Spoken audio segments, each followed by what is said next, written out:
Hey guys, I'm Aaron, the developer and creator of Seabeast, and I just wanted to drop in here to give, just make a quick video, more personal update for Seabeast and where we stand today. So the short version is that we're currently targeting fulfillment to begin in July. I know that's later than we originally hoped, but I want to take a few minutes to explain why.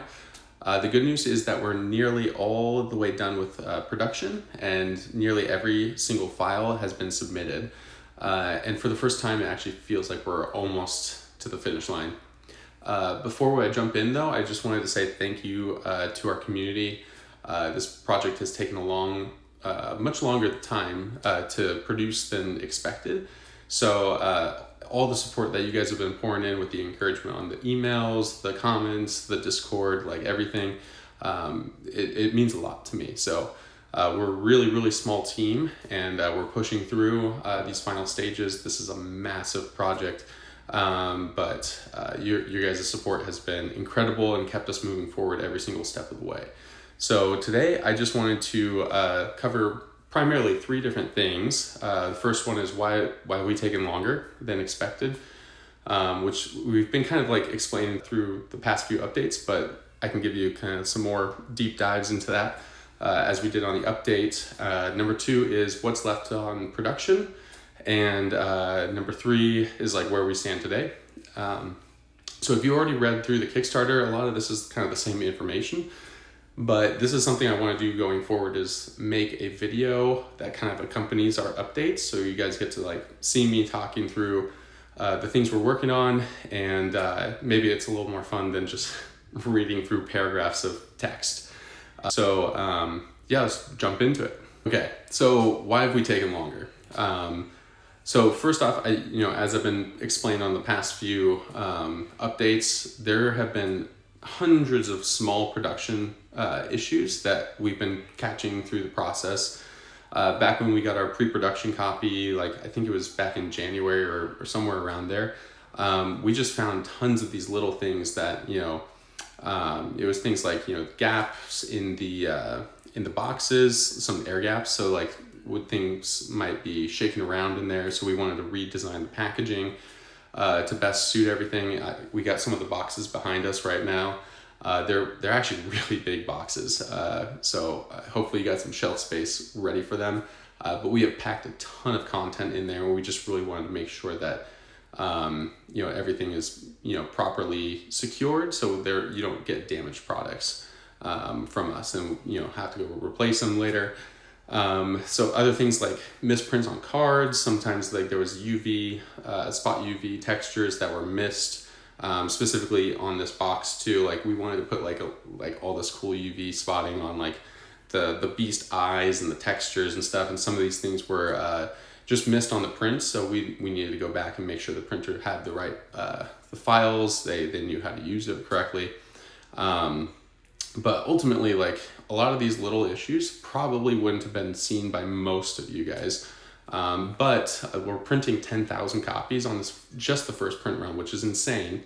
But I wanted to make sure that every single little detail there was caught, because I could not live with it if I was sending out that many copies of a game with lots of little issues. So, for me, like I need to go through that, and the due diligence on that just took a lot longer than I anticipated. It was a lot. We have over 1,000 files just for this game. I don't know the exact number, but when things started getting like slower, I was like, why is it taking so long?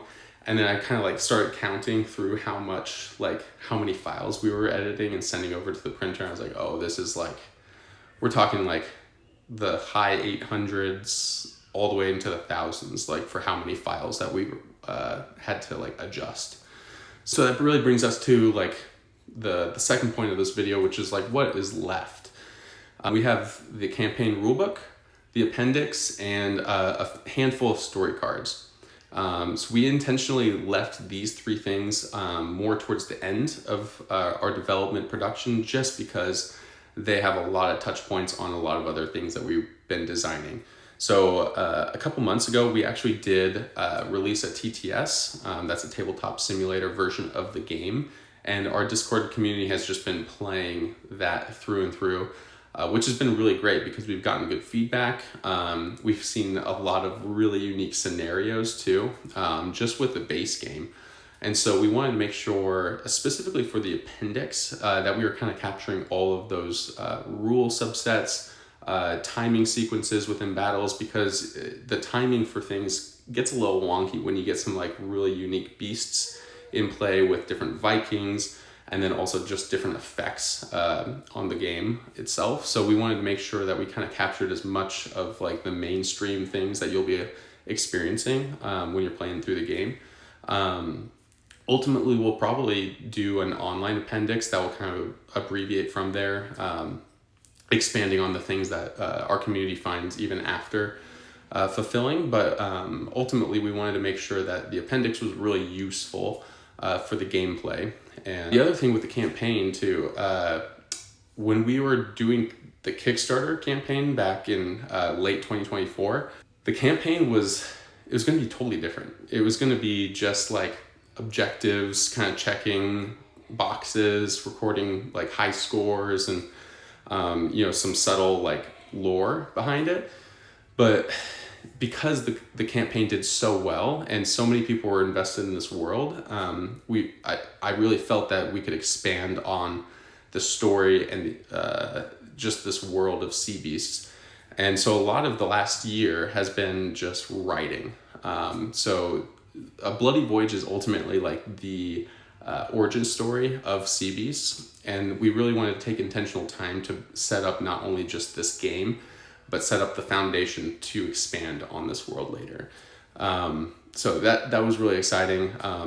Something also that I started doing in there too that just inevitably took more time was the skaldic poetry that I wanted to have in the game, which is very authentic to the culture of the time.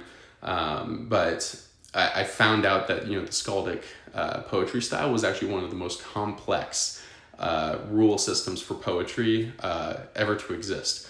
So writing that has been both a joy, but also taken a lot more time, because it's not just me writing poetry, it's writing a campaign and a story that can be experienced in any route that you, the player, would be taking. So it was almost like writing a book that you could open it to any page and then just start reading there, and you'd still get like a very similar story arc, or like twisted up in a little ways, but that it was a cohesive story through and through.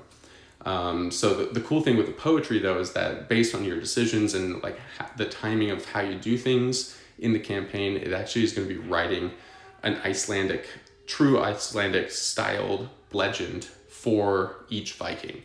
So I've just had tons of fun with that.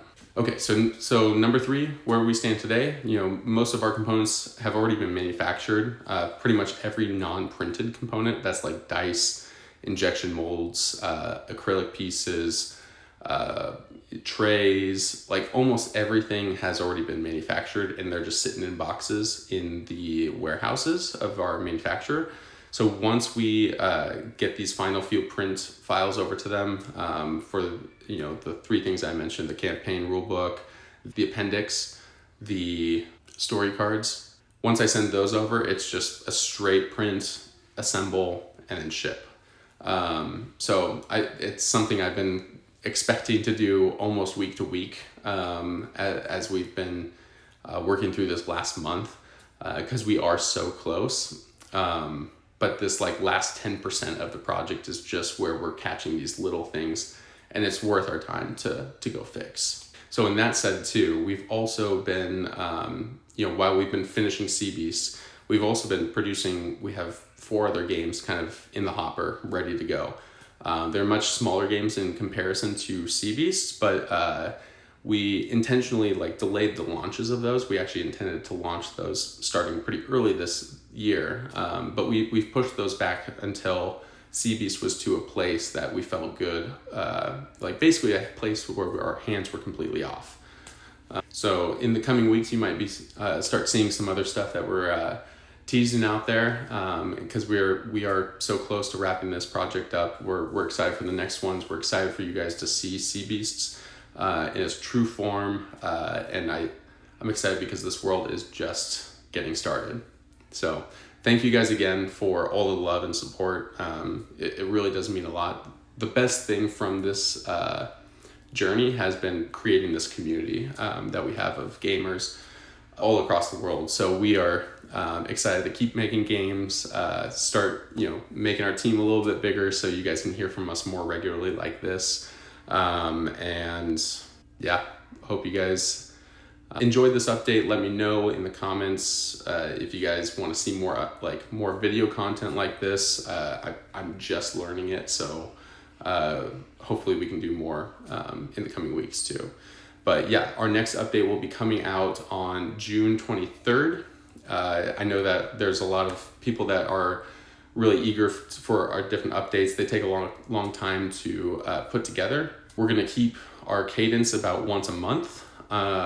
So you can expect to hear from us by June 23rd, if not sooner. If something crazy goes on and we get to deliver Sea Beast early, you'll hear from us earlier. But anyways, thank you again, guys. Can't wait to get Sea Beast to your table, and Skull. All right, take care.